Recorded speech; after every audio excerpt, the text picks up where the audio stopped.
Tekken has finally returned, but as Injustice, Blaz Blue, Smash Bros, Marvel vs. Capcom, Mortal Kombat, and Street Fighter have grown and improved, can Tekken still be a serious player in the fighting game genre? Stay tuned for the AltChar review.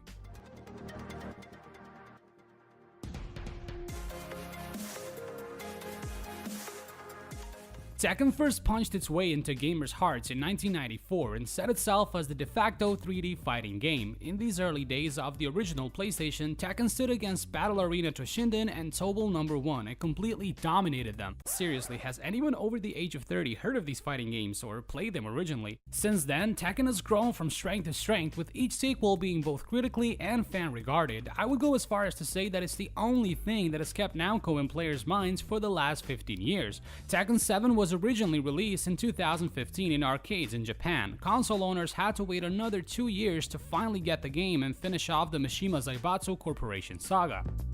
When it comes to gameplay of Tekken 7, we gotta say that it honestly is brilliant. The game just feels great and has that true Tekken feel to it. To be honest, we were a bit skeptical and downright scared that Namco would change certain elements of gameplay with Tekken 7, but they haven't. They've stayed true to the original formula, which we can rightfully say makes Tekken the best fighting game of all time.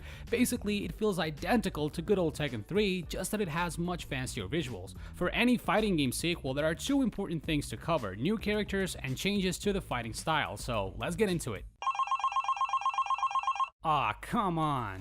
Hello. Hello, you have a collect call from... It's me. Calling from the LAPD Central Community Police Station. Will you accept the charges? Fine. Hello. I pranked Reggie from Nintendo by wearing a Satoru Iwata mask and saying that you're destroying my legacy. Why would you do that? Prank videos equal YouTube money. So they arrested you for that? No, I tried touching up a load of Sonic cosplayers. Just make sure you put the footage on YouTube. Gotta go, I'm joining a gang. They sent him to E3? First up is Kazumi Mishima, the mother of Kazuya Mishima, grandmother of Jin Kazama, and wife of Heihachi Mishima. Kazumi's fighting style is Hachijo-style karate, but mixes with Mishima-style karate. She utilizes a strong combination of the two styles to the degree she was a threat to Heihachi in his prime. Next up is Josie Rizal, who tries to support her family by being a model and a professional kickboxer. Josie fights using discriminant-based kickboxing. This is a style of combat that emphasizes a weapon-based combat that generally involves sticks and knives. Katarina Alves enters the King of Iron Fist tournament to use the prize money to find her adoptive father. She uses a savate fighting style, which is better known as French kickboxing. Lucky Chloe has dedicated her whole life to becoming a Japanese idol. She fights using freestyle dance. Her fighting style is somehow similar to Eddie and Christie's style capoeira without the leg movement part of the main stance. Claudio Serafino is the leader of the Archers of Sirius, an ancient group of exorcists who have been banishing supernatural entities from the world. They have joined up with the Mishima Zaibatsu to subdue the Devil Gene. Claudio utilizes a discipline called Sirius-style purification sorcery, which conjures the holy power of Sirius within him to overwhelm his enemies in battle. Gigas is the latest biological weapon created by the G Corporation and has been entered into the King of Iron Fist tournament for two reasons. First, to pit the strength of their next-gen humanoid weapon against a similar weapon of G Corp's, and second, to provoke Heihachi Mishima. Gigas fights using an original fighting style, which is simply referred to as Destructive Impulse, and it is pure brute force. Master Raven is a member of the UN's Intelligence Bureau with a top-secret mission to infiltrate the King of Iron Fist tournament and confront her assigned target. Lastly, we have Shaheen from Saudi Arabia. Shaheen works for a private military firm specializing in the provision of security services. During his time in the army, he earned a reputation as an expert in one-on-one combat. In the game, he fights using a military fighting style which prioritizes kicks, acrobatics, and takedowns. So we have got three new moves in Tekken 7. A screw move will force an airborne opponent to spin around 360 degrees and land with their legs pointing vertically whilst their backs or heads touch the floor. In this state, players are vulnerable to combos and continuations of combos, and as such, low parries can now grant full combos with use of moves with the screw property. Power Crush moves absorb damage from a mid or a high attack, and it still continues despite taking damage. A Rage Art is a significantly powerful attack of a character when he or she uses Rage. A significant note is that when a Rage Art is performed, the character will immediately lose their Rage. These arts can also be done during a combo.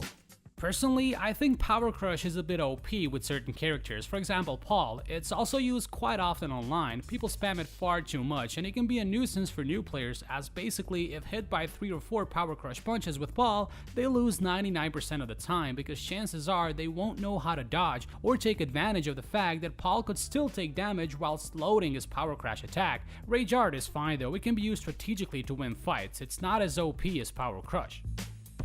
The story in Tekken 7 is narrated by an investigative journalist whose task is to reveal the secrets of the Mishima family after his wife and child died during a battle between the Mishima Zaibatsu and G corporations. Story mode is really well done, but it just feels kind of empty. Normally fighting games, and all other games for that matter, use story mode to introduce players to the game's mechanics, and it basically teaches you how to play the game. In Tekken 7, however, the story mode feels kind of redundant as it tells the same tale we've heard a million times before, and it doesn't teach you a thing about the game itself. The game has a roster of 38 players, but the story involves a very small handful of the bunch. Nonetheless, it's a somewhat fun mode to play as it offers simplified special moves and combos which either serve as a display of what a certain character is capable of or as a means of helping players fight through all the battle sequences without breaking much of a sweat.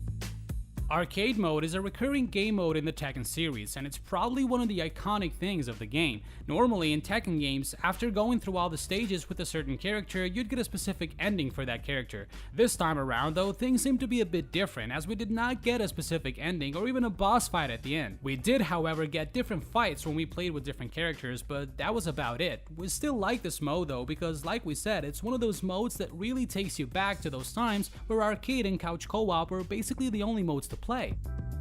Treasure Battle mode is another offline mode available in Tekken 7 and it's very similar to Ghost mode. After each fight, you'll get in-game cash and loads of customization items from a treasure chest. You can use these items to customize your character to your heart's content and then show off your style online. Since this mode can be played offline, it's also a great way to hone your skills before stepping on the online stage. Versus mode is exactly what you'd expect it to be, a standard offline versus mode where you can take on your friends and laugh in their face as you spam kicks from Horang or punches from Paul. One thing to be mentioned about this mode though is that you cannot fight the CPU, you can only fight another player. If you want to play against the CPU, you'd either have to play arcade or treasure battle mode, or just go into practice and set it to versus CPU and then just let loose till your thumbs are sore.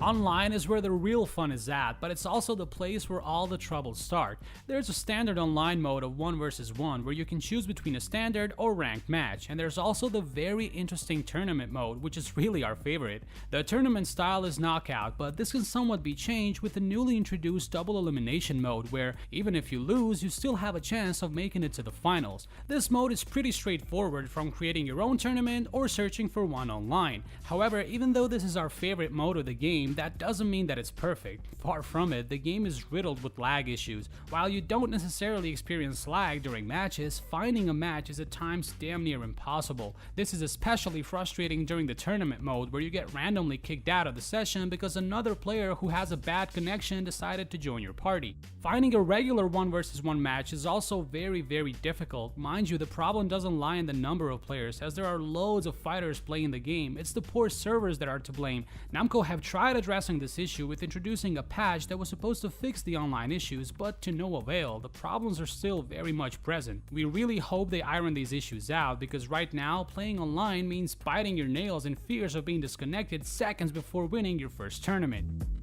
We've played the game on a PS4 and we can honestly say that we don't have a single complaint when it comes to the game's controls. The DualShock 4 controller feels very responsive and works flawlessly even when mashing random buttons in hopes of performing a sweet combo. Players who are used to traditional Tekken controls will have zero problems playing the new game because, like we said, the gameplay is exactly the same as its prequels.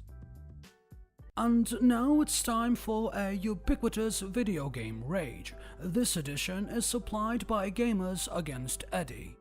Eddie and blah. Yeah, that's right, I said it, and I know everyone says it, but it needs to be said. Tekken is supposed to be the superior fighting game. It's not supposed to be a button masher, but Eddie and Law ruined this. Look at this. How can I be beaten by someone playing like this? Over 20 years in this game and I get beaten by this? We do not live in a sane or just world. Tekken 7 may not be the most graphically astounding game we have seen, but for fighting games, this is not a must. Sometimes a simpler style makes it easier to absorb yourself in the action. For example, we prefer the graphical art style of the Marvel vs. Capcom 2 as opposed to the later games, as it's not as distracting for your eyes or the gameplay. For the first time in the franchise's history, the game has come to PC, so the PC master race can now add this to their trinkets for ultra graphics. Check out our comparison video of the PC versus PS4. You can find the link in the description box below.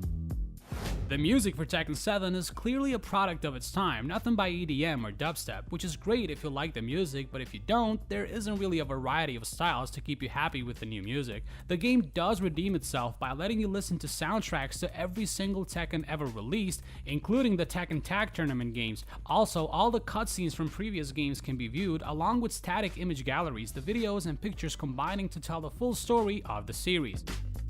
Overall, Tekken 7 is a celebration of the franchise as a whole. It's a fun fighting game that maintains its core style with some added tweaks, but it's not the best Tekken game, and we are hard pushed to say it's the best fighting game on the market. It falls just below due to a lackluster story mode that has been 23 years in the making and its online troubles. Online gameplay has been around long enough now for there to be no excuses for the experience that you're getting, and yes, it will be patched, so if you're interested in the game, maybe wait until a patch and price drop come around. Overall, AltChar gives Tekken 7 a 7 out of 10. So that's our review of Tekken 7. Let us know your thoughts on this game in the comment section below, and please don't forget to head over to AltChar.com for much more content like this. Thank you very much for watching, and this is Sabriel, and see you in the next video.